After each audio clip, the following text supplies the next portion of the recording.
All right, thanks, Jim. This is, I thought it was ironic, especially watching what Tom covered throughout most of his presentation, because if you think of what we saw this morning, and this goes to our conversation yesterday in terms of Clear Channel cutting out creative service positions inside of their company, and if we look at, the aggregation now, again, Cumulus and Citadel, there's a lot of outside factors that we all get lumped in with through even the best work on our own, because that's the picture that gets painted of the radio industry, because there are others that have so much mass. But the things that are in our control, and this really has resonated over the last couple of years, are the things that we have to focus on and the things that we have to spend our time on. And from our standpoint, and I'm going to talk a little bit up front about what our vision is and what our mission is, because it's central how we operate, and it really plays a big role in terms of our digital strategy. For several years, and if you would rip out a page of a CSS handbook, you get the concept, obviously, of selling products and services for advertisers.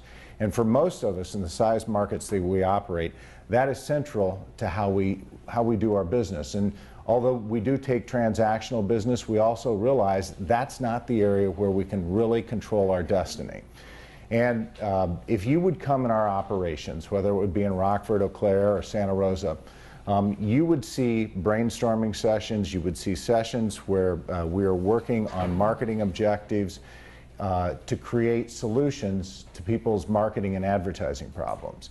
And this is specific in terms of our digital strategy, because our digital strategy, on one hand, we recognize it's about having a relationship with our listener. But more importantly, from a business standpoint, we have to use that relationship where we can leverage it and create solutions for advertisers so they can have access to that relationship that we have with our listeners. So these should actually be flipped, because the mission of our organization is to be our best customers' marketing partner. And then the vision is we really want to be the premier radio operator, and especially in Rockford, it's just not radio, because although we've got a two-operator market, we compete against Cumulus. In Eau Claire, we compete against Clear Channel, and we've got a couple of operators that we compete against in Santa Rosa. But our competition is really not Cumulus, because they have a different business model in terms of the relationship with their advertisers than we do. We compete against three TV groups: Quincy Newspapers, which is the NBC affiliate, Nexstar Television, and then we also compete against Gray TV. And their approach to local advertising, they're a good competitor, but they are not the ones that are out there trying to create solutions, really, that move product for the advertisers. And so that's the way we've defined ourselves, and that's how it's played out in the digital strategy. So I'm going to use some of the BIA numbers, and I appreciate those. Stefan referenced those several times yesterday. If you look at the next 5 years going forward, and I think what's significant here is if you look at the history of radio over the last 30 years, we're returning to normal growth rates. We're seeing 2% and 3% a year. And if you believe that, you're going to say, okay, how am I going to get my piece of the pie? Where is that going to come from? Because we'll see a slide in a couple of moments. We know, for the most part, a lot of our business in terms of selling spots, there's a lot of competition that comes into that anymore. So that's not the way we really believe, and we have not seen that growth in our business. And this plays out. So if you look at the light blue lines, this is traditional radio. And again, from BIA, if you look at that, contrasting it against the online interactive, which is the dark blue, that is where the growth is going to be coming. And if you see the compound annual growth rates, that number is startling when you think of online and interactive growing at that clip. I'll share something on a personal level. I'll tell you, 10 years ago, I fought this in the biggest way. At that time, I was overseeing a 50-person sales group as a director of sales. And my fear was that we were going to be trading dollars. Because if we trade dollars and we make an investment in something, then we've played a game, and we have not built our business over the long haul. You know, so I was the good soldier at that point, and yeah, we implemented it, but we didn't have real success. And this was at Emmis in the early part of this century. And if you fast forward it to a few years later, I made the decision when I moved to Rockford to make this really part of what we do, and we've done it company-wide. And one of the reasons we need to be here is radio has had the corner of the market with many of our customers for as long as we know on having cool ideas and things that they want to gravitate towards. And I can tell you, when we do conferences talking about the online products that we have to offer, our customers come out to it because they see us as a resource to learn. And so they want to be in the interactive space. They want connections with digital. They don't know how to make it work, and they don't know what's going to be of value to them, and that's the role that we play. If you look at the local ad spend, and this follows with the last couple of slides, radio obviously is increasing at the same clip as television and such. You know, so this kind of plays out with the information that we've already seen over the last couple of days. But if you look towards the top of this right now, and again, we see only very small incremental growth as far as radio is concerned. And so what I'm doing here is I want to make the case is there's growth in radio, but the growth that we see on a local level comes from many of the things that we're not really good at, and we have to force ourselves out of what our comfort zone is to get good in that space. I'll give you an idea of what we look like on the inside. Like everybody else, we have more people doing more things with fewer resources. So that means people wear many hats. But we've made the investment in terms of people. Inside of our operations, we have an interactive manager that's in charge of two things, basically: making sure our customers get solutions when they want them that involves the interactive space. And then that person is also responsible for making sure that we're integrating our media across all of our various platforms. We know that we're providing good content when we do something like this. During the mayoral race recently in Rockford, there were text messages that went out on Blackberries, and you know, we had copies of these. We put these up on the websites, and we had thousands of hits each hour by just talking on it on our little Class D news talk station. So all of a sudden we see people gravitating towards it, you know, and this integration of both content, what we're doing online and on the air, is something that our audience is looking for, and that's what our advertisers want access to. Obviously, as we touched on a moment ago, after we had the fall from 2009, you see the growth, though, on each one of those in terms of the next few years on the digital side. If you look here, and look specifically, if you would, at the yellow pages in the newspaper. The yellow pages in newspapers, we all know, is going to be declining and is already declining at this point. If you look ahead to the next slide, they're going to lose collectively about 30% of the money that they're pulling out of the local media pie. And we all recognize this, but what role is there for us to play?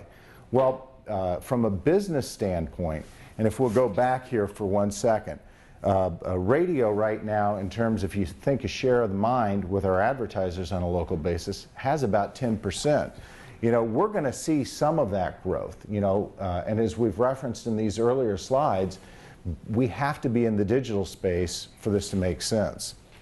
So where we are in terms of an action plan, the first is that we're working every day to create what we see as an integrated media operation that combines the online growth that we know that is there with the relationships that our terrestrial product, radio, has built with our advertisers over time. The interactive platform has a full spectrum of content and functionality to make sure that we can connect with our audience. And then finally, and this is a very important point, the local integrated solutions have to fit with what our customers are looking for. We introduced a product about a year ago, and if you think one of the reasons why people one of the primary reasons we know why people go to a radio station website is they want to know what song's playing, especially on an AC or something along those lines.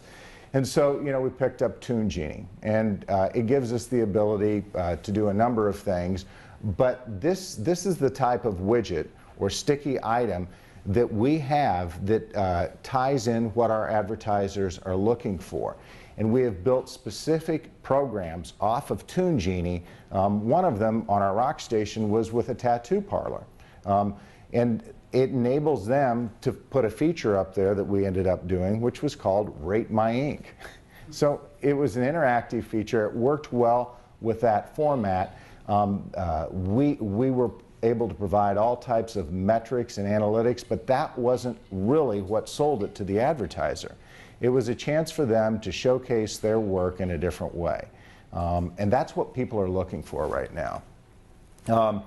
You know, these are all the things that are part of our digital strategy. And obviously, we started out with analog radio. And then if you look all the way around, pretty much as we work counterclockwise, we're into all aspects of this, except really for search engine marketing and multicasting at this point. And with the markets we operate in, multicasting or HD will make sense maybe for a couple of properties and a couple of our markets because of the issues that we all know about that Tom touched on earlier. And you know, if you have a Class A, it's not going to make a lot of sense, you know, in a 4-county metro. So there are some things that we will do, but these are the kind of things that a good digital strategy encompasses. I want to talk a little bit about one of the first things that we went into, and we made a decision 2 years ago to work with MS Interactive. And MS Interactive provides a product called Base Station. And this relates to the functionality of our websites, because with everybody that we have on staff, nobody was hired because they had a skill set coming in. They don't know Dreamweaver.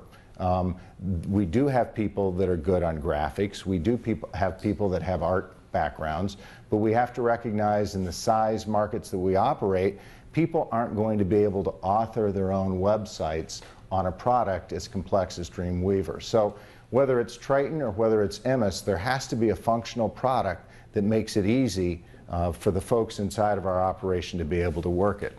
And that's obviously what Base Station does. Now, some of the other things that Base Station does, and it was designed for larger markets, so in the PPM world, they can get granular with the data. They can look at a lot of different things in terms of seeing where people are with meters, seeing how the relationship with people that come to the websites on a regular basis provides good content for the programmers. But for us in our markets, what it enables us to do is we can get very specific with the people that come to our websites, and we have an understanding of where they are and how that relates to individual client promotions that we would be doing.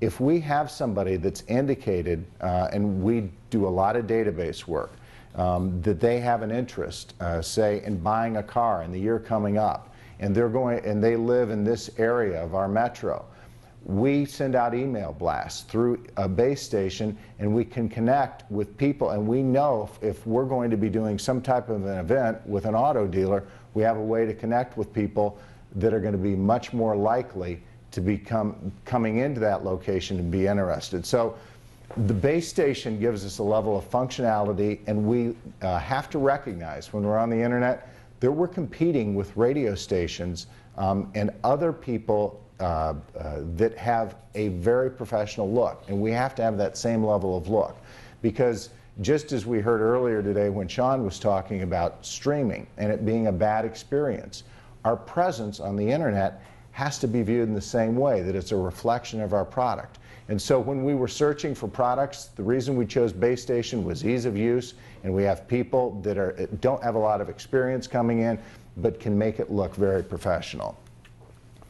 Part of this strategy that we have is to go out and look for what we call widgets, or things that we can include in our interactive digital and website initiatives that we can bring in. And Triton, as you guys all know, has a lot of products like that.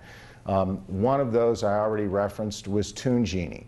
There are other products that they offer, and one of those is Stream the World. And we had a provider in terms of our audio streams, and the reason we moved away from this provider 2 years ago is it was a much lower cost option, but it wasn't a good reflection of our product because it had the abrupt cuts, it had the coverage of spots that did not work, and we know how many people are listening to us online.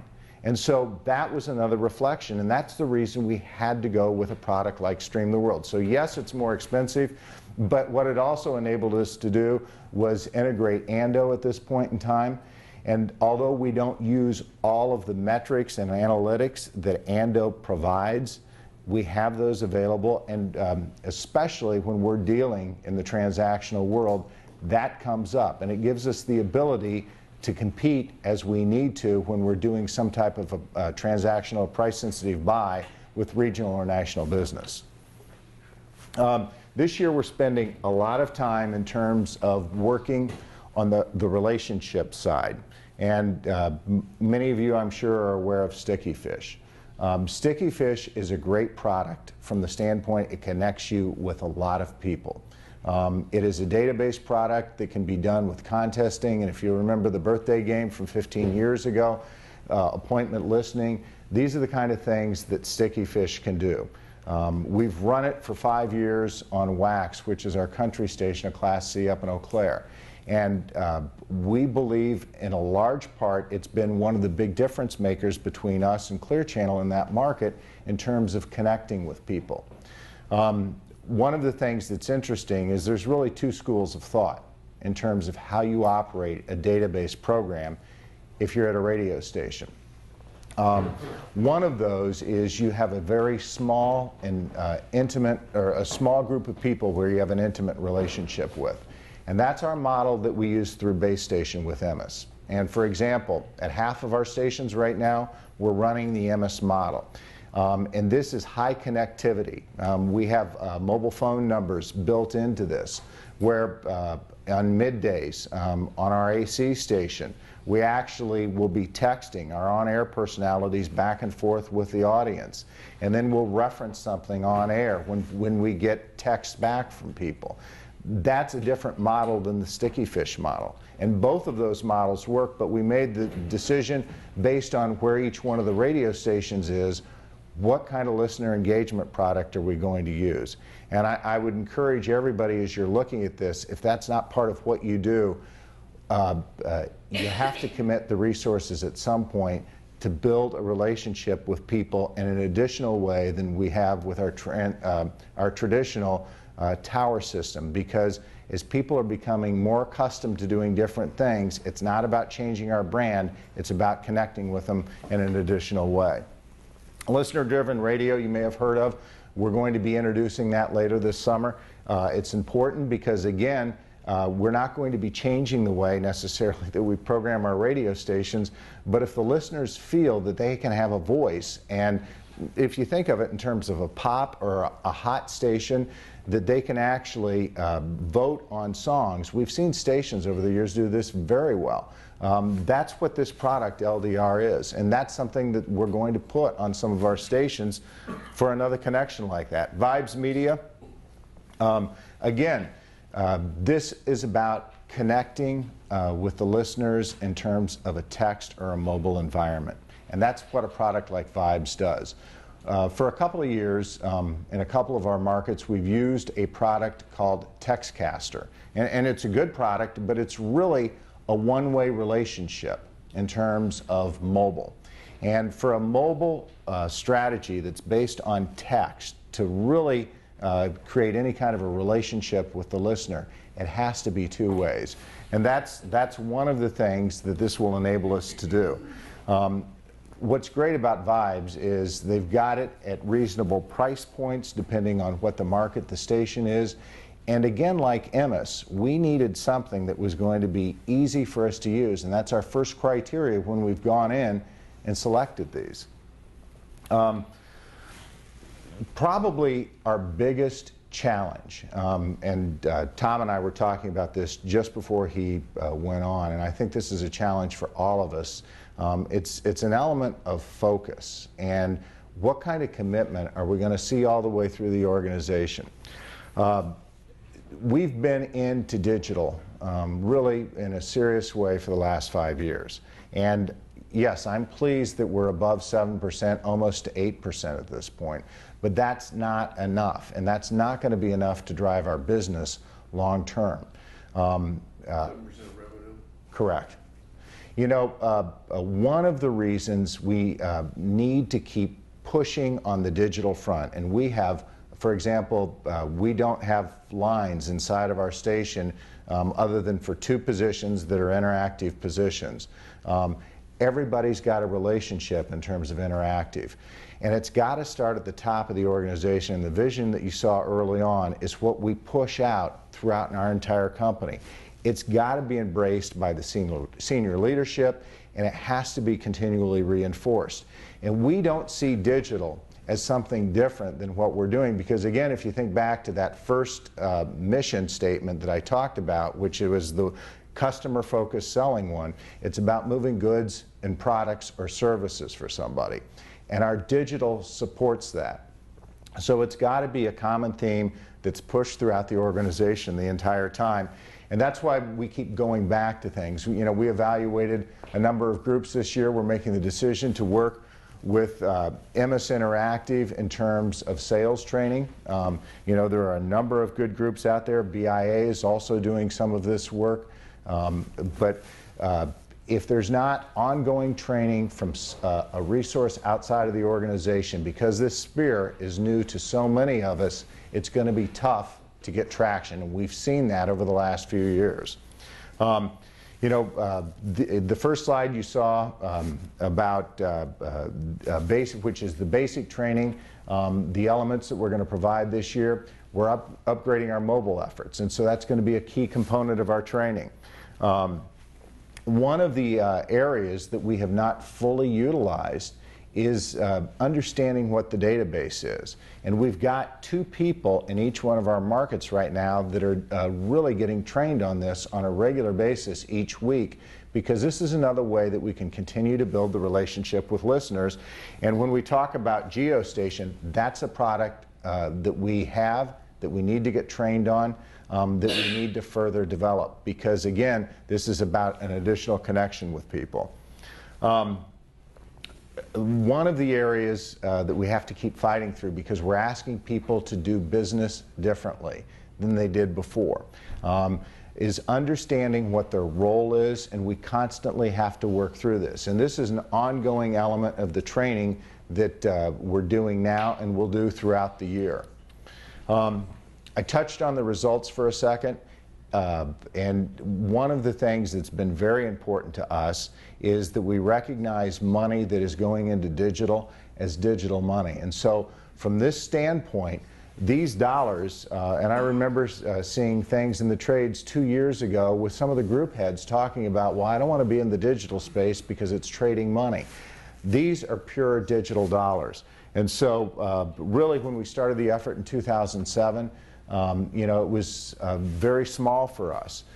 But once we, and I salute you, Tom, for being at 20%, we're nowhere close to that. But you're way ahead of the curve. Well, but when we get to a 10% level, then we've started to achieve something. I do know we'll see growth that starts to happen much faster. Most of the people that are in our organization today, whether it's in Rockford, Eau Claire, Santa Rosa, and to a certain extent Lima, have been there for some period of time. But it doesn't mean that we are not challenging everybody in the organization, because that's one of the problems that you have when you have tenured employees, to looking at doing things differently. So to have this growth with people that have maybe been in our size community, a small community, for a long period of time, that's something that we are proud of. And I want to give you a quick idea of what some of the revenue streams are for us. And this is really, as we started it out, we reference it as ideals. I think you called it the 30 program. But you know, this is something where we've had almost 20% of our revenue come from that area. The other is streaming, which represents about another 20% for us. But the big area that we've had in terms of growth has been for the customized solutions. This is going down, sitting down with an advertiser saying, here's what our capabilities are. We have a capabilities presentation that we tell somebody, here's the type of work we can do, and then coming out of that, they say, here's the areas where I need help. And that's where we can play a role of actually providing a customized solution. Here's the things that I touched on that we're also going to be doing later this year. Developing our databases in a further way. It serves two purposes. Obviously, we can connect with advertisers in a more meaningful way, but it also builds our product in a way where we have a relationship with our customer or further develop it that we don't have right now. And we're taking our mobile platform to the next level. Yes, we have looked at things like smartphone applications and things like that, and there's really some ones that are not that costly that can get us out in that space, but again, it's an area of element of focus and what's the return. And I thought about, Tom, when you talked yesterday about the broadband penetration, you know, I think in Rockford or Eau Claire, not Santa Rosa, but those two markets, there are not a lot of smartphones. They will be there at a point in time, and it's probably not in the too distant future. But the smartphone penetration is much less for us. So we have to think of the devices that people have and how do they connect with them and what role does that give us. I want to put one last slide up here because I didn't talk a lot about focus. For those of you who have driven by Rockford over the years, you're probably familiar, or if you know of Rockford, you know of one of three things. Number one, through the industrial age, we were known as the screw capital. And that's not a derogatory term. We made fasteners, bolts, nuts, and hardware. Cheap Trick came from Rockford. But if you were on I-90 driving north into Wisconsin, you drove by a place called the Clock Tower. And it was started by an industrialist in the late 1960s, a guy named Seth Atwood. And you know, he was fascinated by time. So he had a clock museum that he placed there. And at this hotel that's right adjacent to the interstate, they were known as the Clock Tower. And so you think, okay, well, great, Clock Tower, what's that mean? But everybody knew about it. And surprisingly, people in Rockford took a great deal of pride in this place. Well, over the years, it's gone through, just like everything else, various ownership changes and such. And one of the things that happened probably over the last 5 or 6 years, yeah, they're still known as the Clock Tower, but they built a water park. They invested almost $30 million in the hotel over the last 5 years. And recently, as of a month ago, it went on auction for $3 million. And if you look at the clock right there, the point I'm trying to make is they lost focus. I mean, for the last 3 years, the clock on the Clock Tower hasn't worked. So if you see the hands on that clock, they don't understand what they're about anymore. And for us, the message inside of our organization, so I know the topic was what's changed over the last year, but it's really not what's changed, is how do we maintain the focus, which is making sure that we've got an intimate relationship with our listeners and we understand our mission of selling products. And we talk about digital under those two things. And when we do that, we get people engaged inside of our organization, and those are the kind of things where we make real progress. So what hasn't changed, despite the outside pressures, is the element of focus and accountability to that mission that we have to provide on an ongoing basis. So I know it got a little product specific with some of these things, but I wanted to include those because those are tools that we've used to build this out. So that's a look at what's changed, you know, but I guess the topic really isn't what's changed. It's basically we're doing the same thing. We have to fight the urge not to focus because it's there in the digital world. Okay, isn't that where the Wisconsin Democrats are staying? It is. It is. So, good. So it is now known for one other thing besides clocks, again. They all went to Rockford. Yeah, the customized solutions that you present to your clients and kind of work with them to pick the best ones, those come from MS Interactive? Well, Or do you create your own? If it works in the website world, many times it does, but we do have other, and I call them widgets, but you know, the other products like you have like Tune Genie and things like that, we pull from other providers. We have a capabilities presentation that goes through all the things that we do in the interactive space and how people right now are using digital media. And then the question goes back to the advertiser, are there any things that resonates with you here? Is there anything that you're doing or that you need our assistance with? And so we pull out from, some of those are Emmis, but some of them are other providers also. Mm-hmm. Jay, what's, if it's not confidential, that bundle of products that you use, what's that cost?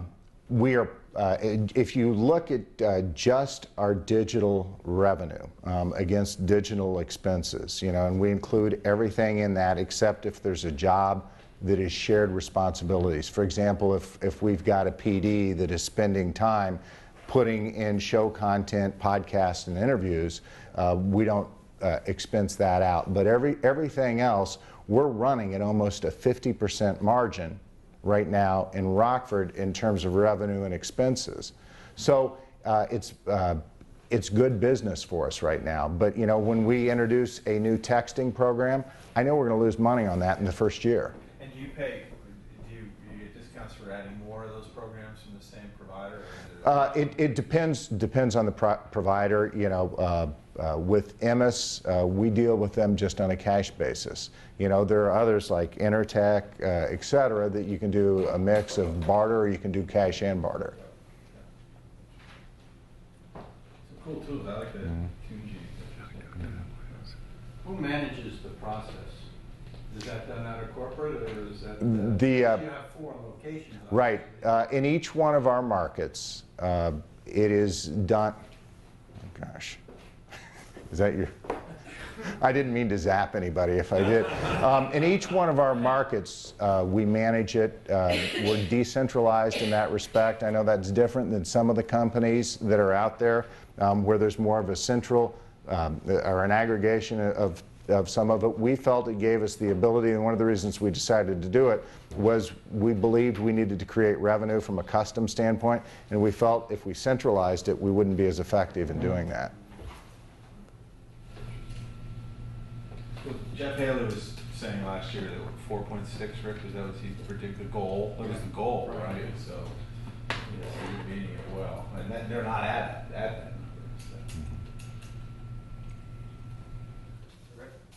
Okay. Thank you.